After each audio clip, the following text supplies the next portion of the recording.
আপুনি যদি এজন বয়সস্থ মানে আমাৰ ইণ্ডিয়াত কোৱা হয় 50 ওপৰ মানুহসকল বয়সস্থ মানুহ, কিন্তু পাৰ্সনেলি মই নকওঁ, মই কওঁ 70 ওপৰৰ যিসকল মানুহ আছে তেওঁলোকক অকণমান বয়সস্থ মানুহ বুলি আপোনালোকে ক'ব পাৰে।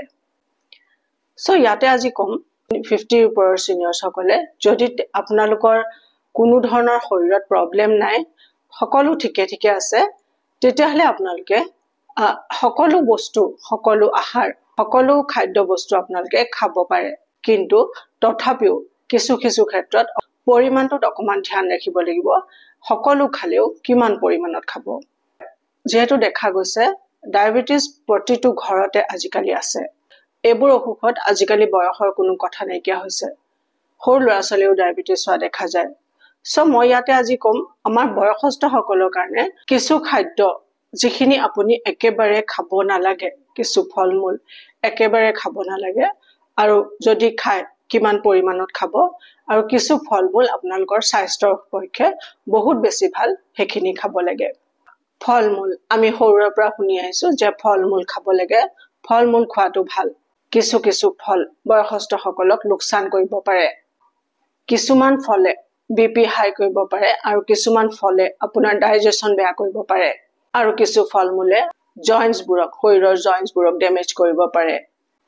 সো 55ৰ ওপৰৰ মানুহসকলে ৰাইট ফল-মূল ইউজ কৰাটো দৰকাৰী। সেই ফল-মূল বিলাকৰ পৰা ইমিউনিটি বুষ্ট হয়, ডাইজেশন ইম্প্ৰুভ হয়। ডায়াবেটিস আৰু হাৰ্ট প্ৰব্লেমৰ নিচিনা কমন প্ৰব্লেমবোৰ কন্ট্ৰলত থাকিব পাৰে। বয়সস্থ সকলৰ কাৰণে ফ্ৰুটছ কিনাৰ সময়ত কেইটামান ইম্পৰ্টেন্ট ক্ৰাইটেৰিয়া মনত ৰাখিব লাগে।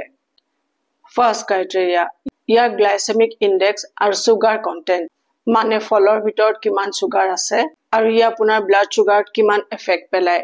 সেকেন্ড ক্ৰাইটেৰিয়া, ইয়াত নিউট্ৰিয়েন্ট ডেন্সিটি, মানে এই ফলত কিমান নিউট্ৰিয়েন্টছ, কিমান ভাইটামিনছ, কিমান মিনাৰেলছ আৰু কিমান এন্টিঅক্সিডেন্ট আছে।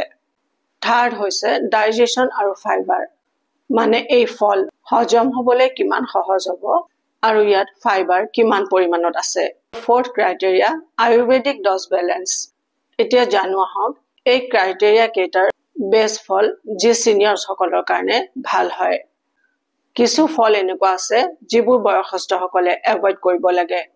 প্ৰথম ফলটো হৈছে আমলখি, ইণ্ডিয়ান গুজবেৰী। আপোনালোক সকলোৱে জানে আমলখি ভিটামিন চিৰে ভৰপূৰ। আপোনালোকে জানি আচৰিত হ'ব 100 গ্ৰাম আমলখিত 20টা কমলাৰ সমান ভিটামিন চি থাকে। হাই ভিটামিন চিৰ পৰা ইমিউনিটি বহুত ষ্ট্ৰং হয় আৰু আমাৰ শৰীৰক ইনফেকশ্যনৰ লগত ফাইট কৰিবলৈ হেল্প কৰে। আমলখিত পাৱাৰফুল এন্টিঅক্সিডেন্ট আৰু ফ্লেভনয়েডছ থাকে, যাৰ কাৰণে ব্ৰেইন হেল্থ আৰু মেমৰিক সাপোৰ্ট কৰে। বয়সস্থসকলৰ মনত ৰখা শক্তি আৰু কগনিটিভ হেল্থৰ কাৰণে এই আমলখিয়ে সাংঘাতিক ধৰণৰ কাম কৰে। লগতে ইয়াত কেলৰি বহুত কম থাকে আৰু সুগাৰ প্ৰায় নথকাৰ নিচিনাই। সো ই ৱেট বঢ়াব নোৱাৰে আৰু সুগাৰ থাকিলেও কোনো প্ৰব্লেম নকৰে।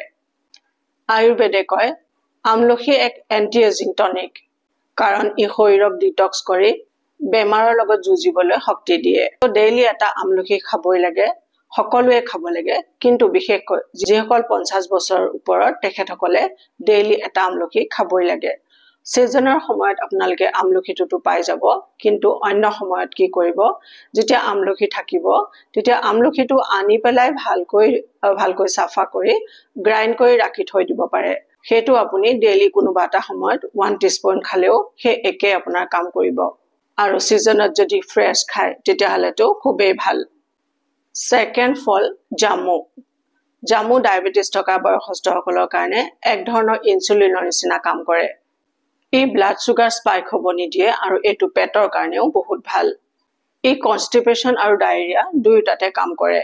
জামুত জাম্বুলিন নামৰ এক বিশেষ কম্পাউণ্ড থাকে, যিটোৱে ষ্টাৰ্চক সুগাৰলৈ কনভাৰ্ট হোৱাৰ প্ৰচেছক শ্ল' কৰি দিয়ে।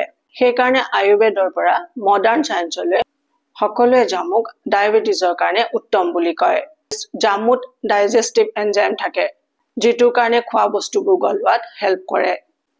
ই আপোনাৰ কনষ্টিপেশ্যনক প্ৰিভেন্ট কৰে আৰু ইমিউনিটি বুষ্ট কৰে। আৰু জামু আপোনাৰ হাৰ্টৰ কাৰণেও বহুত ভাল।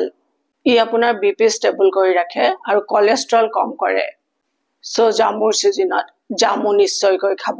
থাৰ্ড ফ্ৰুটছটো হৈছে ডালিম। পমেগ্ৰেনেট হাৰ্ট আৰু ব্ৰেইনৰ কাৰণে এইটো এটা ছুপাৰ ফুড ই আপোনাৰ ব্লাড প্ৰেছাৰ কন্ট্ৰোল কৰিব আৰ্টাৰিজক হেলদি ৰাখিব আৰু নতুন তেজ হোৱাত ই হেল্প কৰিব কোলেষ্ট্ৰলৰ কাৰণেও ইয়াৰ কিছু প্ৰফিট দেখা যায় HDL মানে গুড কোলেষ্ট্ৰল ইমপ্ৰুভ কৰাত ই হেল্প কৰিব জয়েন্টছ আৰু আৰ্থৰাইটিছৰ কাৰণেও ডালিম বহুত বেনিফিচিয়েল যদি আমি চাবলৈ যাওঁ ডালিম এক ধৰণৰ অলৰাউণ্ডাৰ ফ্ৰুট হাৰ্টৰ পৰা ব্ৰেইনলৈ সকলোকে সাপোৰ্ট কৰে বয়সস্থসকলে সপ্তাহত 3 পৰা 4 বাৰ ডালিম খাব পাৰিলে বেছ ভাল থাৰ্ড অপচনটো হৈছে অমিতা পাপায়া অমিতা সিনিয়ৰ্ছৰ কাৰণে ডাইজেষ্টিভ এনজাইমক ভাল ৰাখিবৰ কাৰণে এটা খুব ভাল অপচন যিসকলে ৰাতিপুৱা অমিতা খায় তেওঁলোকৰ কনষ্টিপেশ্যন গেছ ইনডাইজেশ্যন আৰু এচিডিটিৰ নিচিনা প্ৰব্লেম বহুত কম হয় কিয়নো অমিতাই নেচাৰেলি আপোনাৰ পেট ক্লিন ৰাখে পাইলছ থকা সকলৰ কাৰণে অমিতাই বেছ ভাল কাম কৰে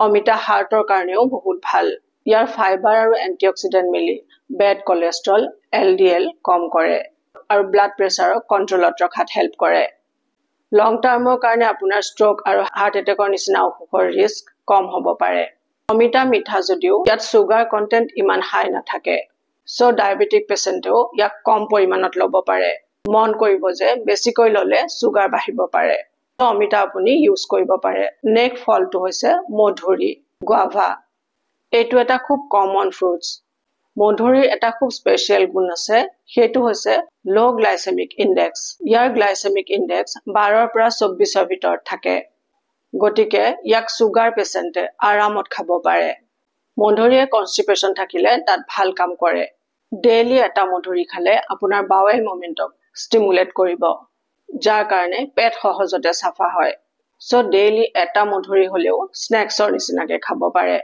এতিয়া জানক কেইটামান ফল যিকিটা সিনিয়ৰ সিটিজেন সকলে খাব নালাগে বা এভয়েড কৰিব লাগে ইয়াত যিকিটা খাব নলগা ফলৰ কথা কম সেইকিটা ব্লাড সুগাৰ একেবাৰে বঢ়াই দিব পাৰে আৰু আপোনাৰ ডাইজেশনক খুব বেয়া কৰিব পাৰে আয়ুৰ্বেদৰ মতে হেবুৰ ফল বয়সস্থ সকলে নোখোৱাই ভাল নম্বৰ 1 আম ম্যাঙ্গো সিনিয়ৰ্ছৰ কাৰণে এটো ৰিস্কি হ'ব পাৰে ইয়াত সুগাৰ কন্টেন্ট বহুত বেছি থাকে আপোনাৰ ব্লাড সুগাৰ আৰু এচিডিটি বঢ়াব পাৰে এনেকুৱা নহয় যে আপুনি আম কেতিয়াও নাখাবই কেতিয়াবা ল'ব পাৰে খুব কম কোৱান্টিটিত ডেইলি নলব খালি পেটত আম কেতিয়াও নাখাব এবাৰত আপুনি 100 গ্ৰাম আম খাব পাৰে তাতকে বেছি নলব যদি আপোনাৰ ডায়াবেটিস আছে ৰাতি আম নাখাব আৰু যদি আপুনি অকনমান আম খাব পাৰে প্ৰটিন ৰিচ আহাৰৰ লগত আপুনি অকনমান আম খাব পাৰে বাদামৰ লগত বা অলপ টেঙা দৈ লগত খাব পাৰে এটো কৰিলে সুগাৰ এবজৰ্পচন স্লো হৈ যাব আৰু আপোনাৰ ইমিডিয়েট সুগাৰ বাঢ়ি যাব নোৱাৰে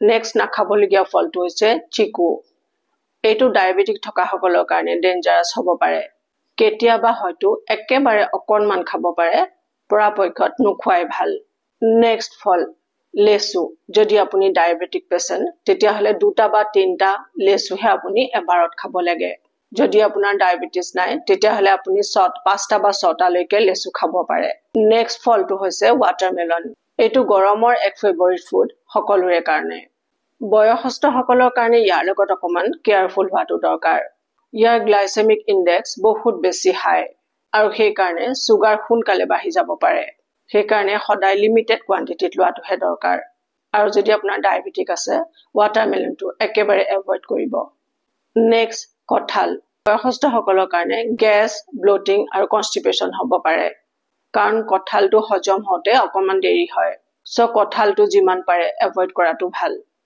ফ্ৰুটছ সকলোৱে এনজয় কৰিব লাগে কিন্তু সিনিয়ৰ্ছ সকলে নিজৰ শৰীৰৰ কন্ডিশন ধ্যানত ৰাখি ব্যৱহাৰ কৰিলে ভাল এটা কথা ইয়াতে কৈ থওঁ যিবোৰ আহাৰ খাব আপুনি অকনমান চাই চিতি খাব যদিও আপোনাৰ কোনো অসুখ নাই যিবোৰ কোৱা হল ইয়াত খাব নালাগে সেই ফলবোৰ একদম কম কোৱান্টিটিত আপুনি খাব লাগে বেছি পৰিমাণত খাই কেতিয়াও দিব নালাগে সো বয়স এটা খুব সুন্দৰ অনুভৱ গ্ৰেসফুলি আগবাঢ়ি যাওক স্মাৰ্ট বুঢ়া বুঢ়ী হওক যাতে ডেকাবোৰে দেখি আপোনাৰ নিচিনা হ'ব বিচাৰে সো আজি আছিল আমাৰ ক'বলগীয়া ইমানখিনি কথা যিসকল নতুনকৈ আহিছে মোৰ চেনেললৈ চেনেল সাবস্ক্ৰাইব কৰি লব নহলে আহিবলগীয়া ভিডিঅ'ৰ নটিফিকেশন আপোনালোকে মিছ কৰি যাব আৰু ভিডিঅ'টো যিমান পাৰে শেয়াৰ কৰিব নিজৰ বহুত যত্ন লব সকলো ফালৰ পৰা বহুত সুখেৰে শান্তিৰে থাকক মোৰ শুভেচ্ছা থাকিল